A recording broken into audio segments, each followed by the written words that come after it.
নমস্কার, আমি সন্দীপা। শুরু করছি উত্তরের সংবাদ। শুরুতেই দেখে নেব আজকের বিশেষ সংবাদ। গোপন সূত্রে খবর পেয়ে এবং সতর্ক থাকার কারণে চালসা রেঞ্জের বনকর্মীরা অভিযান চালিয়ে উদ্ধার করল লক্ষাধিক টাকার সেগুন কাঠ বোঝাই একটি গাড়ি। পায়ে হেঁটে বা সাইকেল চালিয়ে কেদারনাথ যাত্রার কথা শোনা গেলেও এই প্রথম জলপাইগুড়ি থেকে 3 যুবক স্কেটিং করে দুর্গম পথের মধ্যে দিয়ে পাড়ি দিচ্ছে কেদারনাথ।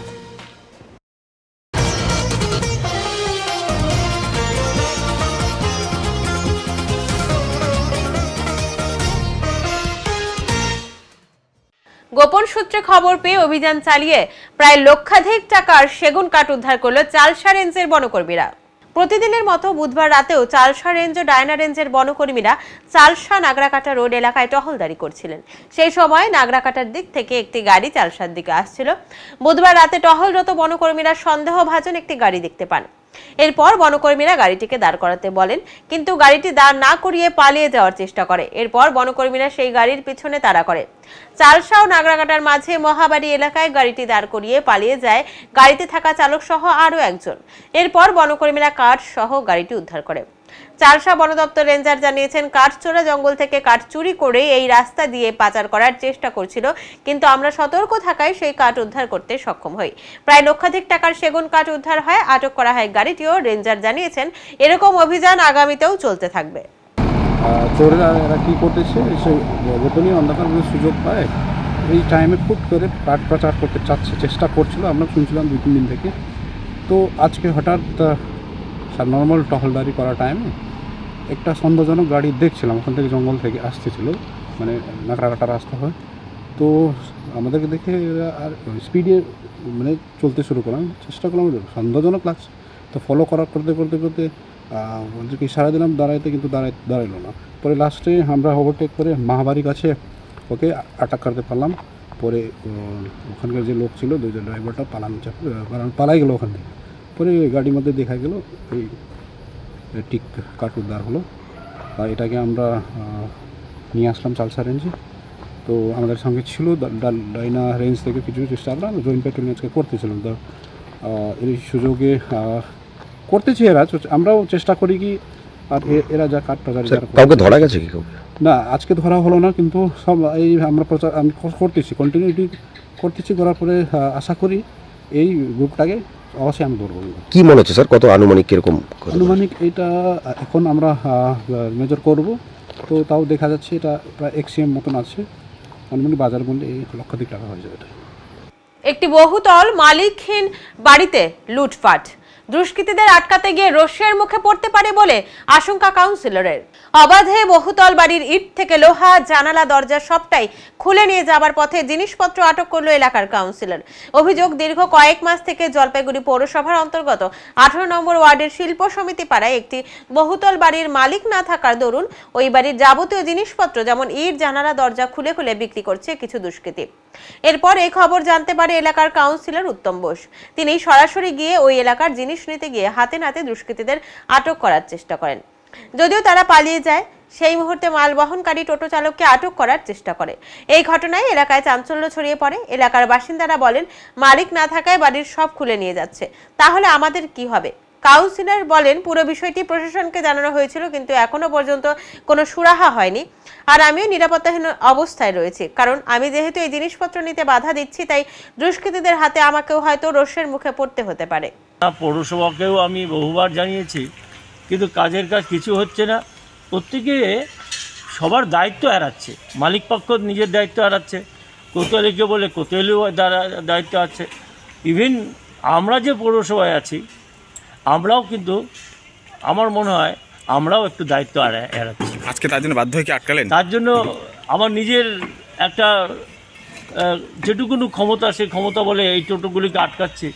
এবং মাঝে মাঝেই আমি আসি, এসে এদেরকে বাধা দিই, কিন্তু এরা তো ক্রিমিনাল ছেলে। এটা কাউন্সিলর তো বিপদমুক্ত না। এই সমস্ত সম্পত্তি বিক্রি করে এরা যে ড্রাগের যে নেশা যোগাচ্ছে, এতে যদি আমি বাধা সৃষ্টি করি এবং আমার প্রতিও তো এরা আক্রমণাত্মক একটা কোনো না কোনো রাস্তা বা ঘাটে একটা ভূমিকা নিতে পারে। এটা তো আমারও একটা সেফটির দরকার আছে। পাবলিকের সেফটির দরকার আছে। আপনিও নিরাপত্তায় আমিও নিরাপত্তায় ভুগছি, যেহেতু আমাকে এলাকার লোক ফোন করে, আমি চলে আসতেছি সাথে সাথে, রাত নাই বেরাত নাই সবসময়। এটা প্রশাসন, পৌরসভা, আমাদের প্রশাসন, পৌরসভা তো আর আলাদা করে কাউকে দেখতে পাচ্ছি না, আমরাই পৌরসভা, আমাদেরও দেখা উচিত। তার জন্যই আমি আসলাম। আমি দেখি আর অন্যভাবে কোনোভাবে চেষ্টা করা যাচ্ছে কি না। এটাকে পৌরসভা বা এসডিও নিজের ক্ষমতা বলে এটা পারে একটা। মালিকানা কি তার কিছু করার পরিকল্পনা নেই, সে কি চলে গেছে? আমি বহুবার এই মালিক কর্তৃপক্ষের সাথে কথা বলছি, কলকাতায় গিয়েছিলাম, সেখানে কথা বলছি, কিন্তু এরা কোনো একটা কিছু করার একটা কোনো ভূমিকা নেই, এদের নিজেদের মধ্যে কোনো মিল নেই, যার জন্য এটা কোনো কিছু হচ্ছে না। তার ভোগান্তি এলাকার সমস্ত মানুষগুলি ভুগছে। এটা কোন এলাকা? এটা 18 নম্বর ওয়ার্ডের শিল্পসন্ধি পাড়া। যে এই বাড়িটার জিনিসপত্র নিয়ে যাচ্ছে, আমি জানি না, আমাকে রাস্তা থেকে নিয়ে আসলো তো, বললো যে মাঝখালের ওইদিকে কবরস্থানের ওইদিকে যাবে। ও, তা আপনি জানেন না কার জিনিস? আমরা বাড়িতে রাখাল দেখি। কি করবেন তাহলে? কাউন্সিলর তো আটকাইলো। আমি সব নামাই দিচ্ছি যার মন। তাহলে নামান তাহলে। আমারে খাটনি দেখা গেলো আপনি কিছু আটকালেন, মানে একটা টোটো করে অবৈধভাবে ইট বালি নিয়ে যাচ্ছিল, মানে কি আসলে ঘটনা? ঘটনাটা হলো বিশ্বাস বাড়ি, এটা জুপি বিশ্বাসের এবং আদার্স শরিকদের এটা বাড়ি, পুরনো বাড়ি। এটা এরা এখানেই থাকতেন, তারপরে এরা চলে যায় কলকাতা চলে যাওয়ার পরে এই বাড়িটা ফাঁকা থাকে। দীর্ঘদিন ধরে এইভাবে প্রতিভাবে এই পুরনো একটা স্ট্রাকচার পড়ে আছে। এর মধ্যে ড্রাগ অ্যাডিক্টেড লোকরা বসবাস করতো, এখানে ড্রাগ বিক্রি হতো। এলাকার মানুষ এমন অবস্থায় আছে যে প্রত্যেকে আতঙ্কিত, যে এই বুঝি আবার এটা বিল্ডিংটা ভেঙে পড়বে, এই বুঝি আরও লোক মারা যাবে। এবং সবচেয়ে ভয়াবহ অবস্থা, বিল্ডিংয়ের চতুর্দিকটা মানে কিছু ব্যক্তি, মানে ক্রিমিনাল ছেলেপেলেরা এই ইট খুলে নিয়ে যাচ্ছে, জয়েসগুলি খুলে নিয়ে যাচ্ছে, লোহা ইট এগুলি নিয়ে যাওয়ার এদের পরিকল্পনা, তাই নিয়ে যাচ্ছে। অর্ধেকটা ভেঙে ফেলেছে, কিন্তু সেটা ওরা নিয়ে যাচ্ছে ঠিকই আছে, কিন্তু দুর্ঘটনা এবং এলাকার মানুষ যে আতঙ্কিত হয়ে আছে। বারংবার কর্তৃপক্ষকে জানা, পৌরসভাকেও আমি বহুবার জানিয়েছি, কিন্তু কাজের কাজ কিছু হচ্ছে না। প্রত্যেকে সবার দায়িত্ব এড়াচ্ছে, মালিক পক্ষ নিজের দায়িত্ব এড়াচ্ছে, কোতোয়ালিকে বলে কোতোয়ালিও দায়িত্ব আছে। ইভেন আমরা যে পৌরসভায় আছি, আমরাও কিন্তু, আমার মনে হয় আমরাও একটু দায়িত্ব এড়াচ্ছি। আজকে তার জন্য বাধ্য হয়ে কি আটকালেন? তার জন্য আমার নিজের একটা যেটুকুনো ক্ষমতা, সেই ক্ষমতা বলে এই টোটোগুলিকে আটকাচ্ছি, এবং মাঝে মাঝেই আমি আসি, এসে এদেরকে বাধা দিই। কিন্তু এরা তো ক্রিমিনাল ছেলে, এটা কাউন্সিলর তো বিপদমুক্ত না। এই সমস্ত সম্পত্তি বিক্রি করে এরা যে ড্রাগের যে নেশার। সতীর 51 পীঠের এক পীঠস্থান জলপাইগুড়ির সাতকুড়া ত্রিশোতা মহাপীঠ। সেখানকার প্রতিমা মাটির তল থেকে চুরিরও চেষ্টা হয়েছিল, তবে বছরের পর বছর হিন্দু মুসলিম একত্রিত হয়ে সেই এলাকা পাহারা দিয়ে সেই প্রতিমাকে রক্ষা করে। বর্তমানে সেখানে মন্দির স্থাপন হয়েছে, মন্দিরে রয়েছে মূর্তিও, এবং হিন্দু মুসলিম একত্রিত হয়ে সেখানে বহু বছর ধরে মিলন মেলার আয়োজন করা হয়ে আসছে। বাংলাদেশ সীমান্তের সাতকুড়ায় ত্রিশোতা মহাপীঠে হিন্দু মুসলিম সহ সর্বস্তরের মানুষের মিলন মেলা। আয়োজকদের দাবি, চৈত্র মাসের অষ্টমীর তিথিতে প্রতি বছর বাসন্তী পুজো উপলক্ষে মিলন মেলার আয়োজন করা হয় জলপাইগুড়ি সদর ব্লকের সাতকুড়া ত্রিশোতা মহাপীঠে। কিন্তু এবার লোকসভা নির্বাচনের কারণে সেই মেলা পিছিয়ে যায়। 21শে এপ্রিল 7 দিনের জন্য মেলা শুরু হয়েছে। বুধবার মেলার চতুর্থ দিনে পড়েছে। এদিন রাত 10টা পর্যন্ত দেখা গেল মেলায় ভিড় উপচে পড়েছে। ত্রিশোতা মহাপীঠ মন্দিরের সাধারণ সম্পাদক হরিশচন্দ্র রায় জানান, 20তম বর্ষে এবার মেলা পদার্পণ করেছে। মেলা কমিটির সদস্য মোহাম্মদ জুলু মণ্ডলের বক্তব্য, হিন্দু মুসলিম সহ সর্বস্তরের মানুষ মিলে মিশে মেলার আয়োজন করা হয়। এদিন মেলায় দেখা যাচ্ছে উত্তরবঙ্গের বিভিন্ন প্রান্তের মানুষের সমাগম হয়েছে। পাশাপাশি বাংলাদেশ সীমান্তবর্তী এলাকায় কর্তব্যরত বিএসএফ জওয়ানরা মেলায় এসে ত্রিশোতা মায়ের পুজো অর্চনা করেন। আপনার নাম বলেন? আমার নাম মোহাম্মদ জুলু মণ্ডল। কোথায় বসে আছেন, কেন, আর কি কত বছর ধরে মেলা কমিটির সঙ্গে যুক্ত? মেলা তো 17 বছর বোধ হয় না, 20 বছর থেকে। এখন এই মেলাটা শুরু হওয়ার আগে আমার এই প্রতিমাটা চুরি হওয়ার কথা ছিল। তখন ওটা চুরি করার জন্য আমরা তখন ডিউটি করছিলাম এখানে। তখন থেকেই এই মেলায় আমরা সব মিলেই আসি আর কি, হিন্দু মুসলমান আদিবাসী খ্রিস্টান সকলেই মিলে আমরা এই মেলাটা চালাইতেছি। এই যে মন্দিরে বসে আছেন কেমন লাগছে সবাই মিলে হিন্দু মুসলমান সবাই মিলে মিলেমিশে ভালো লাগে। মিলন মেলায়? ভালো না থাকলে কি এই পহরা দেই নাকি? আপনারা কি এখানে পহরা দেন? হ্যাঁ, পহরা দিয়েছিলাম তো, আমি কন্টিনিউ 5-7 বছর পহরা দিয়েছি, এখন এগুলো হয় নাই। কেন পাহারা দিচ্ছেন? চুরি নেওয়া যায়। মূর্তিটা চুরি হওয়ার কথা ছিল, গোদাগঞ্জ থেকে অনেক কয়বার আসছে তো, কিন্তু না আপনারা মূর্তি দিতে পারে নাই। তা আপনি একজন মুসলিম, আমি তো মুসলিম। হিন্দুদের এই যে একটা ব্যাপার কেমন লাগে সবাই মিলেমিশে আছে? মিলেমিশে আসি, ভালো লাগে। প্রত্যেকটা জায়গাতে আমরা আছি জড়িত। বাজারে যে আমাদের এই যে মন্দির আছে ওটা তো জড়িত আছি, এখানেও জড়িত আছি, সব মিলেই করছি। মেলাতেও আছেন? হ্যাঁ, মেলাতেও আছি। কেমন লাগে এই যে সবাই মিলে মিলন মেলা উৎসবে ভালো লাগে, ভালো লাগে দেখেই তো আছি। আমাদের কোনো হিংসামি নাই, কোনো খারাপ কথা নাই, মিল মোহাম্মদ আমরা চলতেছি। কি নাম আপনার? আমার নাম মোহাম্মদ জুলু মন্ডল। হ্যাঁ, জুলু মন্ডল। কোথায় বাড়ি? বাড়ি আমার এখানে এই মেলার পাশে। জায়গাটার নাম কি? এই তো গর্তেশ্বরী, আগে তো আসলে কাঁচা খাওয়া, এখন এই যে গর্তেশ্বরী। আপনারা তো হলদিবাড়ির বাসিন্দা বা হলদিবাড়ির থেকে প্রায় 14 কিলোমিটার দূরে সাতকুড়া বর্ডার, আন্তর্জাতিক বর্ডার বেষ্টিত একটা গ্রাম। এই গ্রামে এত সুন্দর একটা মেলা হয় এবং আমরা প্রত্যেকবারই এই মেলায় আসি। প্রচুর লোকজন হলদিবাড়ি বা পার্শ্ববর্তী এরিয়া থেকেও আসে। মেলায় সব রকম ব্যবস্থা আছে এবং আমরাও আসি একটা অন্য উদ্দেশ্যে, যে মেলার এই মিলন মেলার মধ্যে বিভিন্ন মানুষ আসে, তা মানুষের নৈতিক এবং আধ্যাত্মিক চেতনা শক্তি বাড়ানোর জন্য আমরা এক সংস্থার থেকেও আসি, তাদের আধ্যাত্মিক এবং নৈতিক চেতনা বাড়ানোর জন্য। আমাদের ব্রহ্মকুমারী ঈশ্বরীয় বিশ্ববিদ্যালয়ের একটা কাউন্টার এই মেলা কমিটি আমাদের ব্যবস্থা করে দেন, যাতে এই প্রচারটা আমরা সবার মধ্যে আনতে পারি বা নৈতিক শক্তি সবার মধ্যে জাগ্রত হয়, সে ব্যবস্থার জন্য আমরা এখানে আসি। মেলায় কেমন লাগে এই যে মেলা বা মন্দির বা হ্যাঁ, বাসন্তী পুজো উপলক্ষে কাটাতারে বেড়ায় যে ভীষণ সুন্দর, কারণ এখানে জাতি ধর্ম নির্বিশেষে সবাই এই মেলার মধ্যে আসেন। সবাই মিলন মেলা নাম দিয়েছেন ওনারা, সত্যি মিলন মেলা। কারণ হচ্ছে সব ধর্মের মানুষকে যখন আমরা পাশাপাশি দেখতে পাই, ভীষণ ভালো লাগে। যে ভারত বৈচিত্র্যের মধ্যে ঐক্য এক দেশ, সেই দেশের মধ্যে যে বৈচিত্র্যটা ধরে রেখেছেন ওরা এত সুন্দর করে ওনারা, এর জন্য ওরা কর্তৃপক্ষকে অসংখ্য ধন্যবাদ। এবং আমরাও ভীষণ আনন্দিত হই এই মেলায় এসে, যে হিন্দু মুসলিম খ্রিস্টান বৌদ্ধ জৈন সবাই যেন এক জায়গায় এসে মিশে গেছি।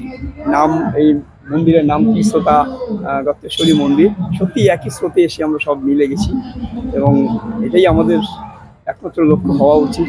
সুন্দর লাগছে এই মেলায় এসে। 7 দিন ব্যাপী এই মেলা চলে, আমরা 7 দিনই সন্ধ্যার দিকে এখানে আসি। আমার নাম দিবাকর ঘোষ, হলদিবাড়ি। এখনই নিচ্ছি ছোট্ট একটি বিরতি, ফিরে আসছি একটু পরের, সঙ্গে থাকুন। সব সময় সব দিকের সব খবর পেতে সাবস্ক্রাইব করুন, বেল আইকনটি প্রেস করে আপডেট থাকুন।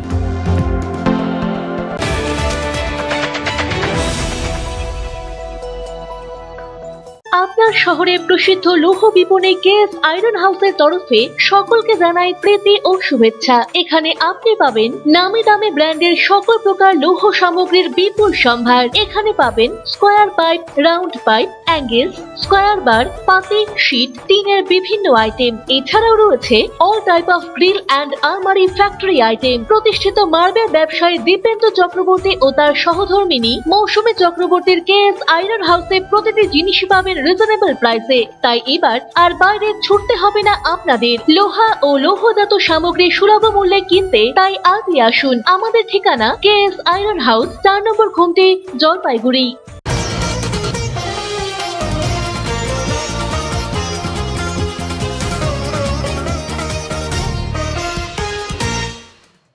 জলপাইগুড়ি থেকে স্কেটিং করে কেদারনাথের উদ্দেশ্যে পাড়ি দিলেন 3 যুবক। বৃহস্পতিবার সকালে জলপাইগুড়ি থেকে কেদারনাথের উদ্দেশ্যে রওনা দিলেন এই 3 যুবক। স্কেটিং করে কেদারনাথ পৌঁছানোর লক্ষ্য নিয়েছেন তারা। জলপাইগুড়ি চাউলহাটির বাসিন্দা 2 যুবক জগন্নাথ রায় ও আশিস রায় এদিন সকালে কেদারনাথের উদ্দেশ্যে বেরিয়ে পড়েন। স্কেটিং শু, মাথায় হেলমেট, পিঠে ব্যাগ সহ জাতীয় পতাকা নিয়ে রওনা দেওয়ার সময় অনেকেই তাদের যাত্রার সাফল্য কামনা করেন। শিলিগুড়ি থেকে কৃষ্ণ বর্মন নামে আরেকজন তাদের সাথে যুক্ত হবেন বলে তারা জানান। রওনা দেওয়ার পথে জগন্নাথ রায় জানান, এর আগে একাধিকবার তারা কেদারনাথ যাওয়ার পরিকল্পনা করেছিলেন, কিন্তু প্রতিবারই তাদের পরিকল্পনা ভেস্তে গিয়েছিল। অবশেষে এদিন তারা তাদের যাত্রা শুরু করলেন। উল্লেখ্য, এর আগে পায়ে হেঁটে, সাইকেলে করে অনেকেই কেদারনাথ যাত্রা করেছেন, তবে স্কেটিং করে কেউ কেদারনাথ যাত্রা করেছে বলে শোনা যায়নি। এখন দেখার বিষয় শেষ পর্যন্ত তারা স্কেটিং করে কেদারনাথে পৌঁছাতে পারে কিনা।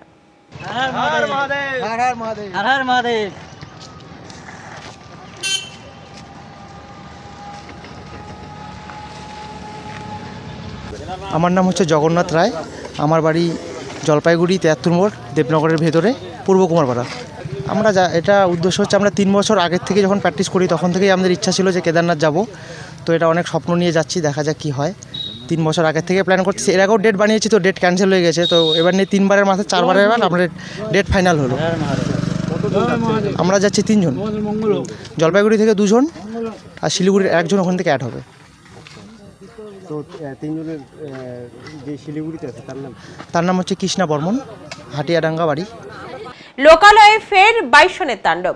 এই ঘটনায় ধূপগুড়িতে ফের আতঙ্ক ছড়ালো বৃহস্পতিবার সকালে। জানা গিয়েছে ধূপগুড়ি ব্লকের ঝাড় আলতা 1 ও 2 নম্বর গ্রাম পঞ্চায়েত এলাকায় এদিন সকাল থেকেই বন জঙ্গল পেরিয়ে লোকালয়ে ঢুকে পড়ে একটি বাইসন। প্রথমে মধ্য ডাউকিমারি এলাকায় বাইসনের দেখা মেলে এবং এরপর বিভিন্ন এলাকায় দীর্ঘক্ষণ দাপিয়ে বেড়াতে দেখা যায় বাইসনকে। তড়িঘড়ি বন দপ্তরকে খবর দেওয়া হলে বন দপ্তরের বিশেষ পর্যবেক্ষণ টিম ঘটনাস্থলে পৌঁছায়। বাইসন দেখার জন্য উৎসুক জনতা ভিড় জমান এলাকায়। এই খবর লেখা পর্যন্ত কোনো ক্ষয়ক্ষতির খবর নেই। লুপ্ত হয়ে যাচ্ছে তিস্তা বুড়ির গান। তাকে বাঁচিয়ে রাখতেই এখনো গ্রামাঞ্চলের বিভিন্ন প্রান্তে তিস্তা বুড়ির গান ও পুজো লক্ষ্য করা যায়। এমনই দৃশ্য ধরা পড়ল জলপাইগুড়িতেও। গ্রামের মানুষদের ভালো রাখার জন্য প্রতি বছরই এই সময় তিস্তা বুড়ির পুজো হয়ে থাকে। মূলত রাজবংশী সম্প্রদায়ের মানুষেরা এই পুজোর সাথে যুক্ত থাকেন। একটি ছাতাকে নিয়ে তিস্তা বুড়ি রূপে তাকে পূজিত করে এবং বাড়ি বাড়ি গিয়ে অর্থ বা কিছু সংগ্রহ করে সেগুলি মূল পুজোয় ব্যবহার হয়। বর্তমানে তিস্তা বুড়ির পুজো চোখেই পড়ে না, তবুও কিছু রাজবংশী সম্প্রদায়ের মানুষরা এই পুজোকে বাঁচিয়ে রাখতে তিস্তা বুড়ির পুজোতে অংশগ্রহণ করেন। এটা হলো বছরে একবার করে আমরা পূজা করি তিস্তা বুড়ি মা। এই তিস্তা বুড়ি মার পূজা করলে গ্রামবাসী সবাই ভক্তগণ ভালো থাকে। আর কে ভালো থাকুক আর না থাকুক, আমরা সবারই ভালো কামনার জন্য আমরা এই তিস্তা বুড়ি ছাতা ধরে আমরা বছরে 5 দিন একবার পুজি। আর আমরা এই পূজাটা প্রত্যেক বছরেই আমরা করি। কিভাবে করেন? কিভাবে করি, আমরা ছাতা নিয়ে আমরা নিরামিষ খেয়ে আমরা বাড়ি বাড়ি সন্ধ্যাবেলা বিকালবেলা বের হই আর ভিক্ষা করে করে গান গেয়ে গিয়ে ভিক্ষা তিস্তা বুড়ির গান গেয়ে গিয়ে ভিক্ষা করি। ভিক্ষাগুলো যত চাল টাকা পয়সা আমাদের ইসে হয় পূজার জমা জমে, সেগুলো আমরা লাস্টের দিনে ওগুলো বিকৃত করে পূজা।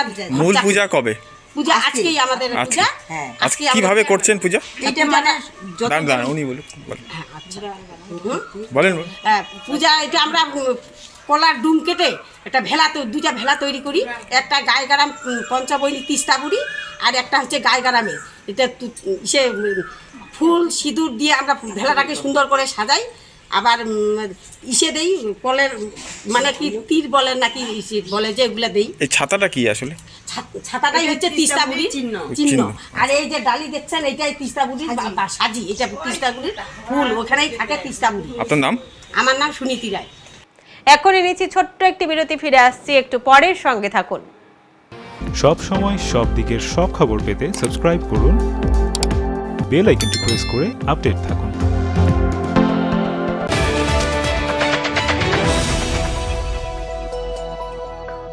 আপনাদের বিশ্বস্ত বস্ত্র প্রতিষ্ঠান দিনবাজার মদনলাল ব্রিজমোহন নিয়ে এসেছে হোম ফার্নিশিং এর এক্সক্লুসিভ শোরুম বেঙ্গল ফার্নিশিং। এখানে পাবেন আকর্ষণীয় মন মাতানো রেডিমেড পর্দা, পর্দার কাপড়, সোফার কাপড়, bedsheet, bed cover, towel, carpet, ডোহার, ব্লাইন্ডস, ওয়ালপেপার, কুইলস, ব্ল্যাঙ্কেট এবং অন্যান্য হোম ফার্নিশিং এর বিপুল সম্ভার। তাই আজই আসুন আমাদের নতুন শোরুমে। আমাদের ঠিকানা Bengal furnishing, Ukilpara, near Domino's, Jalpaiguri. যোগাযোগ করুন 9733355575 এই নম্বরে।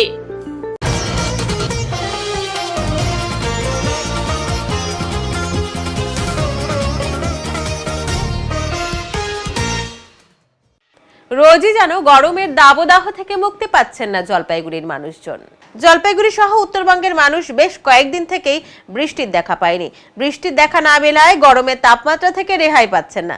রোজই বেড়ে চলেছে গরমের তাপমাত্রা। আজ সকাল থেকে গরমের দাবদাহ অনেকটাই বেশি ছিল। শহরে রাস্তাঘাটে লোকজন চলাচল একেবারেই করেননি। যারাই বেরিয়েছেন তারা মূলত ছাতা মাথায় দিয়েই শহরে বেড়াচ্ছেন। গরমের হাত থেকে বাঁচতে ঠান্ডা পানীয় বা ডাবের বা আখের রস নিজেদের গলায় ভিজে নিচ্ছেন এই রসে। এখন আবহাওয়া সংবাদ।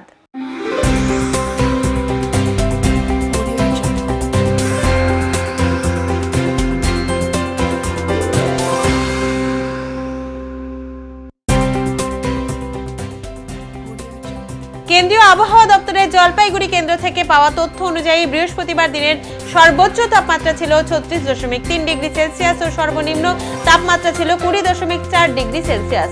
গত 24 ঘন্টায় কোনো বৃষ্টিপাত হয়নি। শেষ করবার আগে আজকের বিশেষ সংবাদ আরো একবার।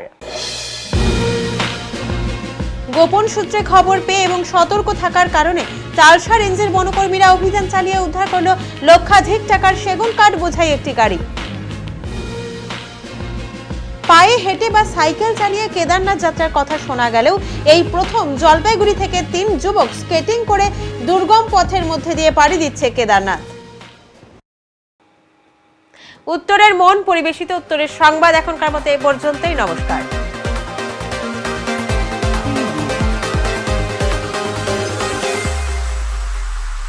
Preview.